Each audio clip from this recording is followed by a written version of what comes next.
myself, my name is Rigga.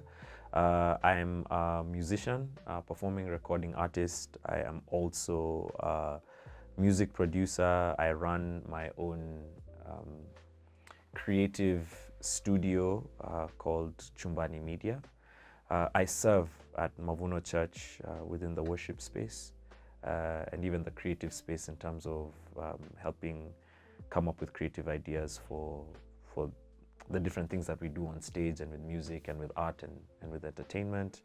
I've been based at Mavuno downtown for very many years, but I do stuff across the Mavuno movement.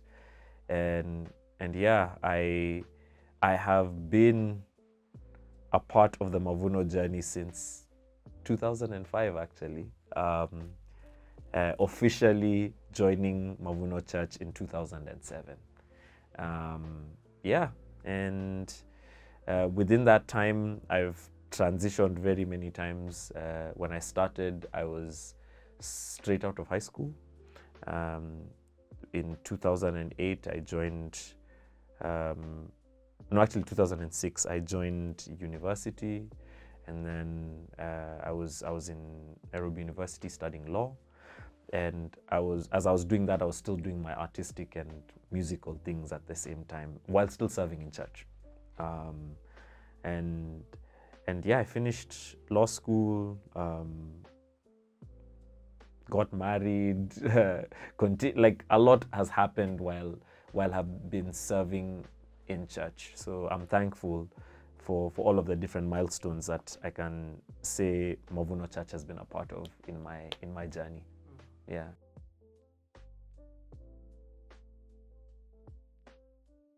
So before I was still serving in the church that I was going to at the time.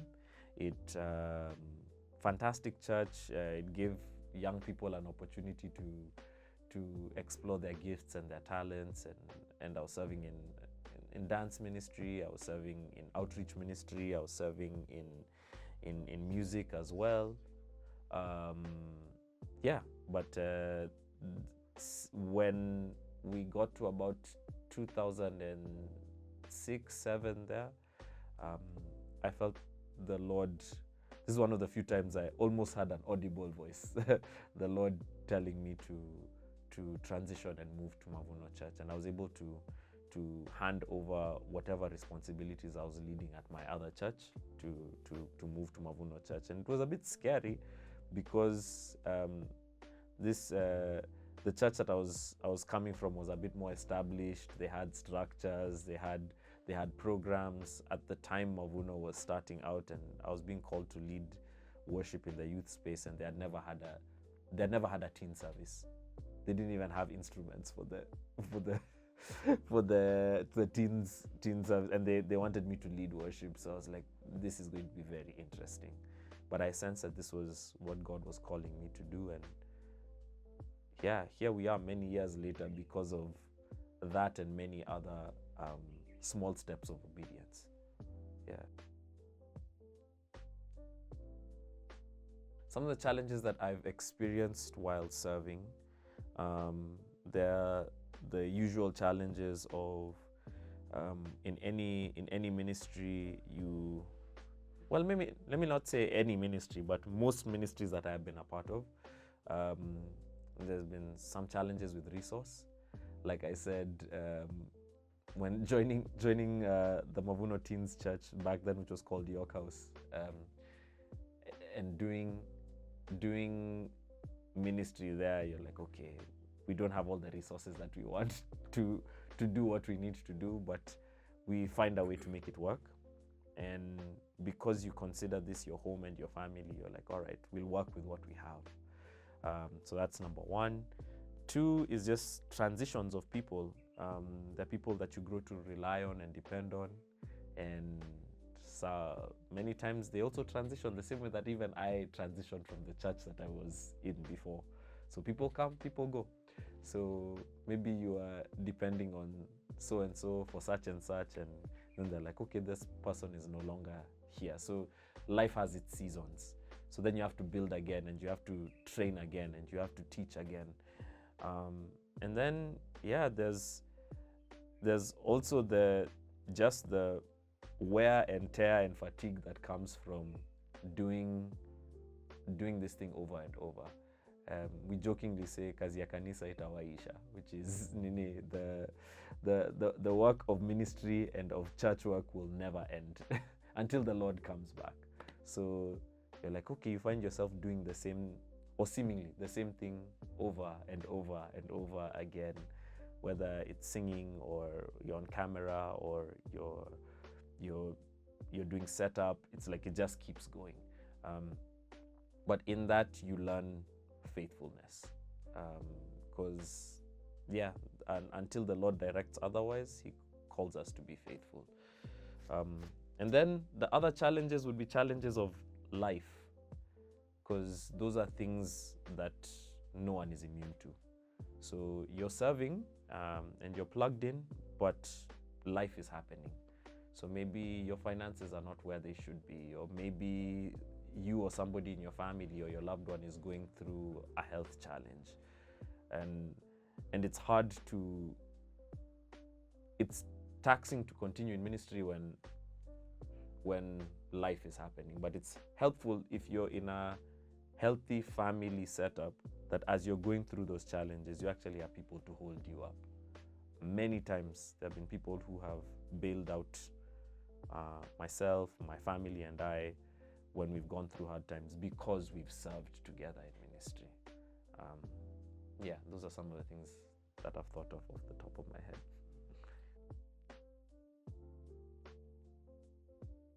It's very interesting. One of the things that I have seen is a few of the people that I have served with in the music space,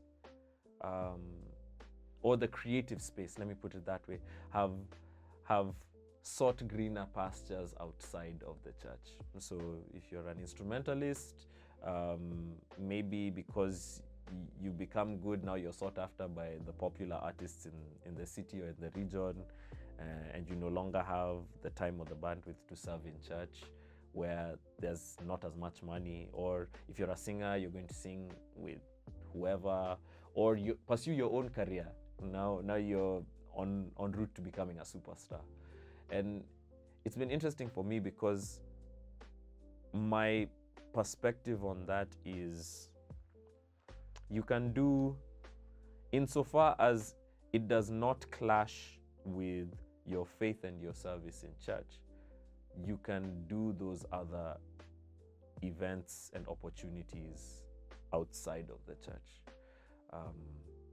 Even for me, there were seasons where I was, because I'm a performing artist as well, still serving in church, but I'm also on some of the biggest stages in the country doing other things that are not directly church related. So for me, as long as your faith is intact and you have the integrity where you're the same in every space, that I'm not a different Rigga when I'm in that space and then in church, it's fine. It's sad when people feel like they have to sacrifice being part of a church family so that they can go and pursue that, because that's a lie. The greater stage, the greater altar is to minister before the Lord in his house. And it's the one that grounds you even as you go into other spaces. So it's been sad. I've seen people go. Some of them, even as they came, they were probably even using the church as a stepping stone or a platform for fame or recognition, and then they were using it as a transition for, I'll do this and then I'll be out. Some started out as just in the church, and then they were like, oh, we didn't even know these other opportunities existed. And then they were like, wow, there's money. Wow, I can do so much more now. Thanks, guys. This is as far as the journey has brought us. I'm out. So it's been also sad to see that. For other guys, unfortunately, it's been because they've been wounded within the church space. And I empathize with them, but the truth is there's no space where there's more than two human beings that there won't be some wounding or disagreements. Because we're human, we're broken, and we're fallen. And that's not to excuse some of the hurts that people have experienced in church, but it's an explanation. Understand that this is a group of imperfect people. So that shouldn't stop you from serving or worshiping a perfect God. Yeah, so there's a number of reasons why people have left. My heart is that those who are followers and disciples of Jesus should give their best gifts to the Lord and to the family of faith. So if your skill is, and I'll keep referring to this, if your skill is being on camera, and you're seeing that your church family is struggling in the video department, but you're busy making your millions outside being on camera, I think there might be a place for you to help upskill and upgrade even that department in your church, because you're saying this is your family. Yeah, so yeah, that's how I look at it. Yeah. Even the challenges that I've described, the only way that I've been able to be grounded and overcome them is understand that there is a blessing with being planted in the house of the Lord. There's a security, there's a safety, there's a real benefit from serving in God's house over time. And I have seen it. My wedding was as a result of, I met my wife because I was serving in church. Let's start there. Our wedding was primarily funded by our church family, and then our extended family and friends came later. There's been situations where people have been unwell, and the people that I have served with have been the ones to step in and rush guys to hospital and whatnot. So we found family. So when I think about that, I'm like, okay, if indeed this is my family and we're working to make this thing work, I have to serve. I must serve. Whether I feel like it or not, I know that there's benefit in me serving. Benefit for me and benefit for other people.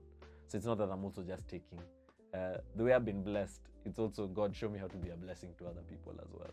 So there's this nice exchange where we're working towards what we see in the book of Acts, where it says no one among them had any need. Bado tujafika hapo, but we're working towards that. So where you're like, oh, okay, I've got you the same way that you've got me.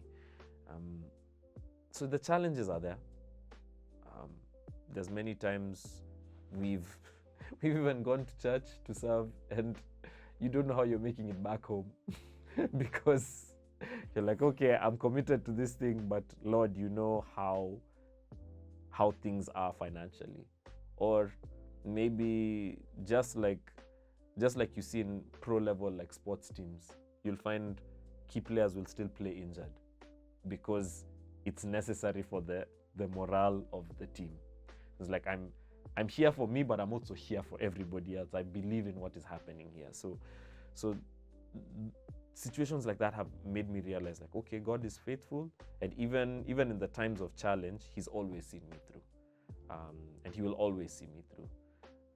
Even when I'm kicking and screaming and complaining and telling God I don't know why, but I know He will always see me through. So it keeps me grounded in church. That's why. That's why I don't think there will ever be a time, God forbid, that I won't serve in my church family, wherever that church family is.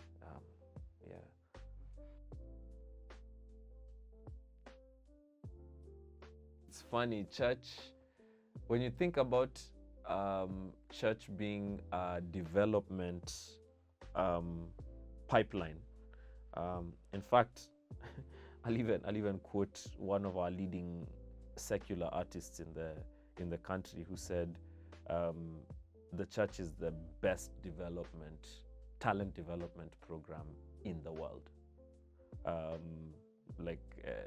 And yeah, and I agree, because it's like the army. You come in with no skills, and if you are willing and obedient, you will leave with very many skills. I came in knowing how to sing a little bit, and because I was around people who knew how to sing a lot and I followed them, I sing a lot better now.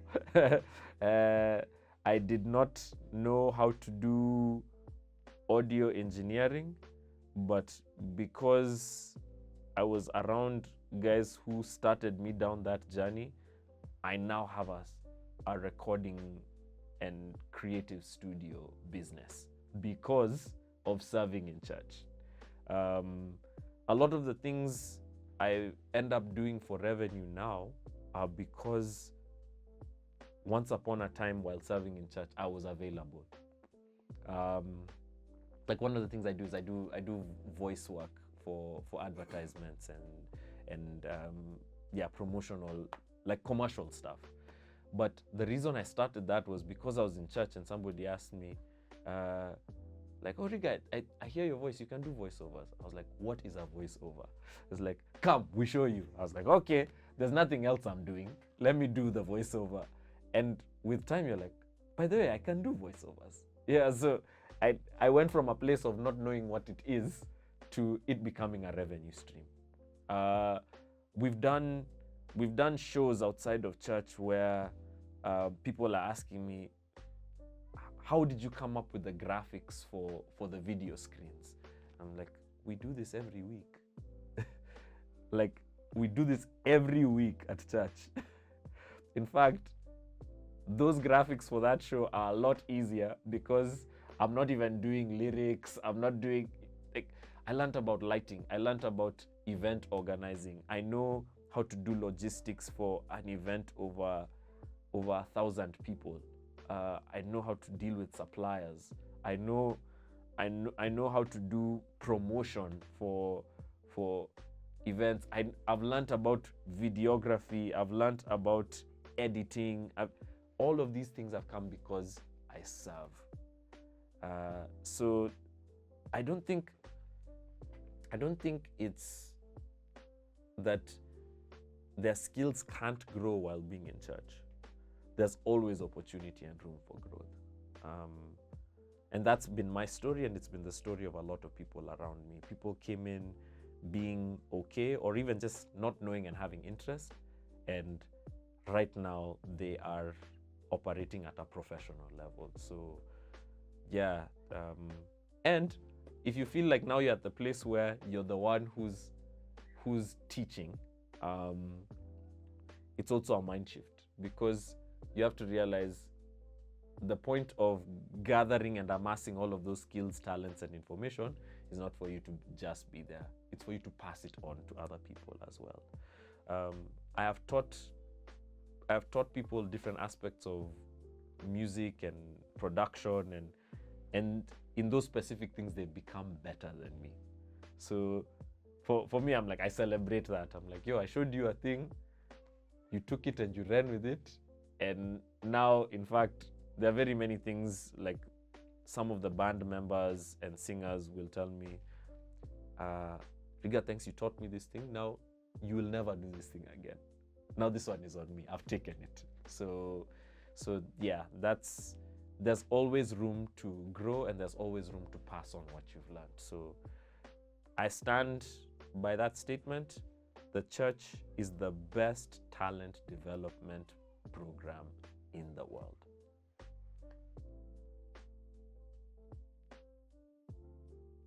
Have I experienced spiritual breakthrough during my service? You know, one of the things the Bible teaches is that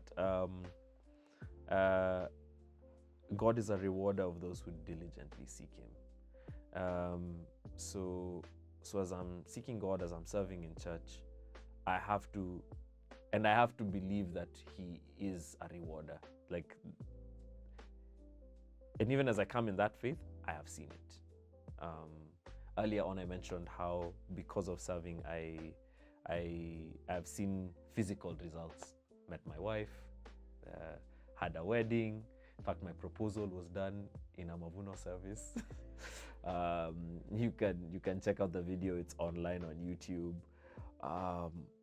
Yeah, so those are the physical benefits. Spiritually, I have grown. I have grown in faithfulness. The only way to so when you think about the fruit of the Spirit, one of them is patience, or some translations say long suffering. Now, long suffering just means suffering for a long time. That's all it means. So there's an aspect of time that needs to happen for the fruit to be cultivated in you. So even that constant day, week in, week out, week in, week out, week in, week out, God is developing fruit within me. As a result of being planted in a family, they've given me rhythms, they've given me a stability. My prayer life has grown, my Bible reading has grown, my being a part of a small group community, which we call discipleship groups, has grown. All this is because I am plugged in. I've seen my wife and my son grow in their passion for God and for God's people, for the church family. My son is 8 and he serves. The legacy of our house is that we love serving in church. And it's not that we've forced our child to serve in church. It's just he sees like this is a thing that, oh, it's normal. Because this is our church, we serve. Yeah, so serving has had those spiritual benefits, and even as you serve, I can boldly say to somebody who's watching or listening, when you are mindful of the affairs of God's house, He will be mindful of all the other affairs of your life. Seek ye first God and His kingdom and His righteousness. Then all these other things that you're chasing after, they will be added unto you. So I have seen great spiritual benefit in serving and following God. Yeah. So speaking first to the person who is considering volunteering at their church, first things first, church is a family. Belong to the family, then begin to do the work. I always give this example. If I visit your house and I am a visitor, I'm a guest, there's no obligation for me to do dishes or to do any chores in the house because I am a guest. But if I move into your house, that's very different. You'll start to tell me stories of, okay, so trash is picked up on this day. This is your day to wash the dishes. This is the short code for paying for units for KPLC, because now I'm a part of the family and I'm invested. So before you start serving, decide that you are a part of that church family. Because the problem is, if you start serving before you're a part of the family, then you're nothing more than a house help. You're nothing more than, it's a bad word, but amboch. Yeah. And that's not what God has called you to be. Let your service be out of the overflow of, this is my family and I'm a part of making this family work. So if you're considering serving, first decide that this is your family. Different churches have different ways where people become like real members of the church. For our church at Mavuno, it's when you join our discipleship group and you begin the discipleship rhythms within the church. And once that happens, you're able to serve wherever it is, because you know, like, I'm a part of this family. For those who've left and are considering coming back, it's a similar thing. Come back to the family And if you left because you are wounded, I empathize with you. If you left to go and seek out greener pastures out there, the world doesn't have that much to offer. And maybe it's not even a situation of either or. It's a situation of who gets your first and your best. The same way that we wouldn't tell a business person, close down your business and be part of the church. It's like, no. Come, let God be Lord over your life and your everything. Then take God's lordship back to your business. Then he'll redirect how you do that business. So come back, belong, and then give God your best and your first. That's what I'd say.